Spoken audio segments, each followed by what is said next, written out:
What's going on? You're in the Beat Sessions. I'm your host, Mitchell Weary, and I'm back. Air conditioner's fixed and fully functional and hard at work. It's 105 degrees out there in Tucson today, but thankful that that process did not take long, got resolved pretty quick, and everybody involved was super cool. So it just means that I'm back in the studio with all of you, very grateful for that. And in order to keep my equanimity through this process, gotta admit, chose to enjoy a lot of jazz music. And on Friday, the Tyshawn Sorey trio released Mesmerism.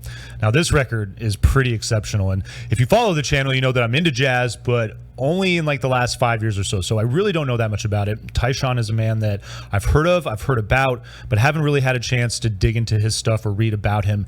And he is fascinating. And he teams up with Aaron Deal and Matt Brewer on this thing. This is the first time that they've put together a record together. They've known each other, I think, for a number of years, but this is the first time that the three of them have just done a project together. So I definitely recommend checking this out. I'm going to say right off the bat, they haven't pressed this thing on vinyl, but if you want to stream it, you can go to Bandcamp, you can stream it on Apple Music. I think it's probably available on Spotify as well. But maybe this can be one of those examples where we just create the demand for these guys to put this on wax, because this thing would just sound exceptional. This guy, Tyshawn, is pictured there in the middle. I will say that Aaron is off to his right, Matt is off to his left there, and these three guys might be just easily some of the top players in the jazz game right now. And it was really cool because while I was listening to this record, the first thing that I noticed in the first composition, and then just throughout the remaining five, was that Tyshawn has this ability to compose music that sounds very loose. There's this incredible balance of improvisation, and when the music almost feels like it's just gonna lose itself, these guys always reel it in. They're always just able to maintain reins on whatever's going on within these compositions. And so I listened to the record and I start researching these guys and reading about them, and it's crazy that this is listening to more of Tyshawn and his composition. He's an incredible composer. This man, as far as his avant-garde style and his ability to, I think when I listen to jazz, and I know there's different styles out there, but I would say that my favorite stuff anyway, when I listen to it, is what's going on this record. It's that style where, it feels so loose. It feels so improvised, but you can tell that there is structure there, that there is thought put into the direction that the composition needs to go in. And the song titles are just a perfect example of really, and I love that. I love when you're making instrumental music, when you put some thought into a song title and it really does reflect the mood of what is going on within that composition. And so these guys do a really nice job in that regard as well. But all of these players, Aaron Deal he basically is going to really take control of this thing in the beginning with Enchantment. His piano, the intro, just what he's doing with those keys in the intro of Enchantment is remarkable to listen to, and it's really it'll be a good clear indication of the rest of the instrumentation that you're going to get on the remainder of this album. But I love that there's moments where Matt Brewer takes over on the bass and tracks will really be driven by him. And then obviously there's times where Tyshawn is, just doing his thing. And as a percussionist, he's amazing. And I'm so excited to continue to just listen to this record, all the nuances, all the different things that move in and out of these compositions. Yeah, this really is a pretty remarkable record. And I'm hoping that, I'm hoping that there's enough demand for this that they're able to press it on some wax and put it out there for us. I think the jazz, especially when you're listening into it on vinyl, it sounds so rich, it sounds so warm, and I think that this record especially would sound amazing. Talked about Enchantment, lead track on this thing. Love that intro. Just a remarkable highlight of this record, really. And then I love the way that the trio builds in on this song. And, when it comes in, just the rhythm section is so smooth. I really love when Matt and Tyshawn come in and give that loose piano some structure. It's, just a wonderful, just 7 minutes of music and a great way to open this thing up. I absolutely love the song. Detour Ahead is your second track. And I think that this is definitely the most unique moment on the record. I don't know if this is the best composition, but I think that as far as you talk about a song title, Detour Ahead, and the way that this composition advances. Now it opens up with this mellow and pensive mood, and it almost, kind of like if you were just getting ready to be stuck in a traffic jam. There's this blockage and you're seeing it ahead, and maybe it's the end of a long day and you just want to get home and you just want to relax.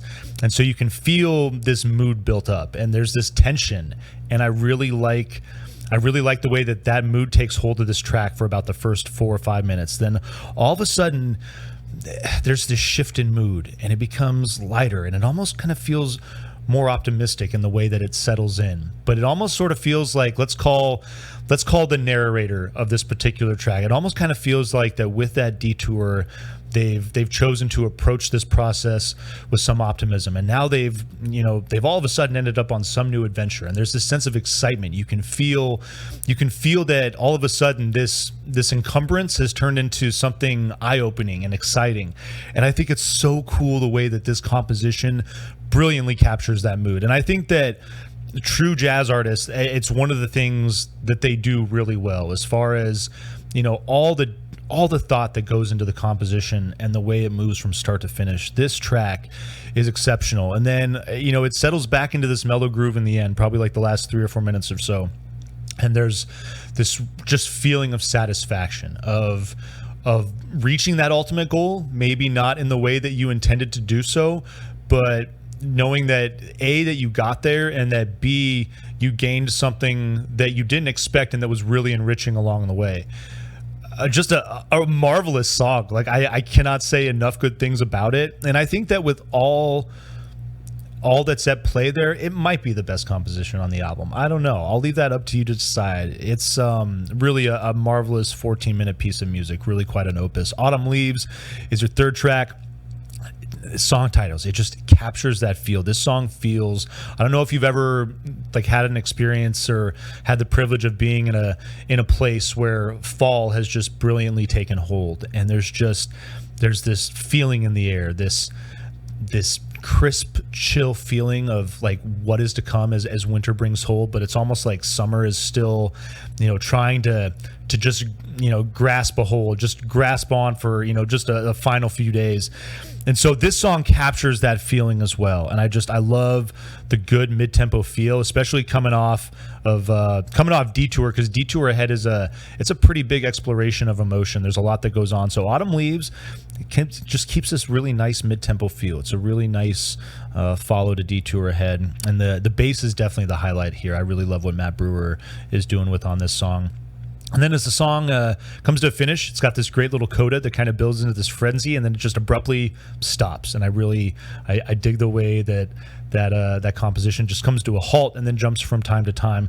Your fourth track, this is a great song. It's got this loose, eerie intro with the piano, and Aaron just really doing some exceptional things on this record with his piano. He's marvelous to listen to. I'm really excited to continue to explore all three of these men and their careers, the different projects where they've worked with other people, their different solo stuff. But all three of these cats coming together, this could arguably be the most powerful group of jazz. If you were going to put three musicians together, and Tyshawn's 42, and these other two guys, Matt and Aaron, are both under 40.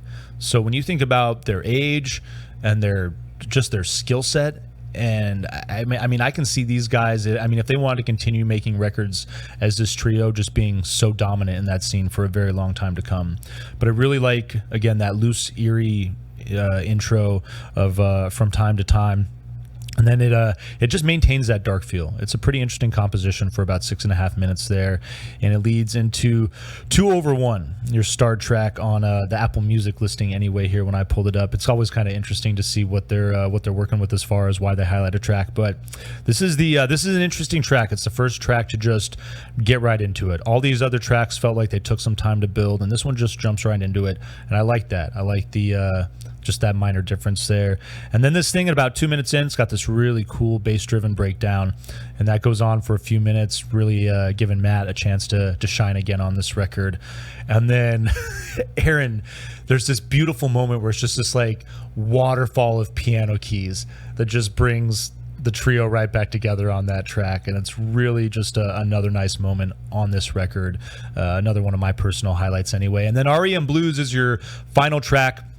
And this is probably the most conventional feeling song on the record, but I like that after this wonderful exploration of music that you get a pretty straightforward mid to up-tempo jazz groove. I mean, it's the type of thing that, at a dinner party, like, would set the mood, just, people walking around, creating a good, vibrant atmosphere. And it's a nice way to close this thing out. These guys, I would say too that, like, if you're not really that into jazz but you like experimental music, just listening to what these three men are doing on this record and listening to the way that their three instruments, the way that they're able to just tie them together, and again in that loose manner, I'm hard pressed and I'm so impressed, because there's very few examples that I can think of off the top of my head where I can listen to a group of musicians really just keep such that's the best word for it. It's just it's a loose, and it feels just so improvised, but you can feel that structure as well. It's an amazing dynamic. It's truly unique and one of a kind. And if there was vinyl out there, we would certainly please this. But I encourage all of you to stream this thing and check it out, because it's pretty damn cool. So we'll vinyl please this thing in spirit. I hope you enjoy it. I hope you find this review helpful. Please like this video, share it, subscribe to the channel, do all the things to help me blow this project up in 2022. And let's blow this video up, and maybe they'll press some wax for us. Stay tuned throughout the week for more album reviews. We will see you next time on the Beat Sessions.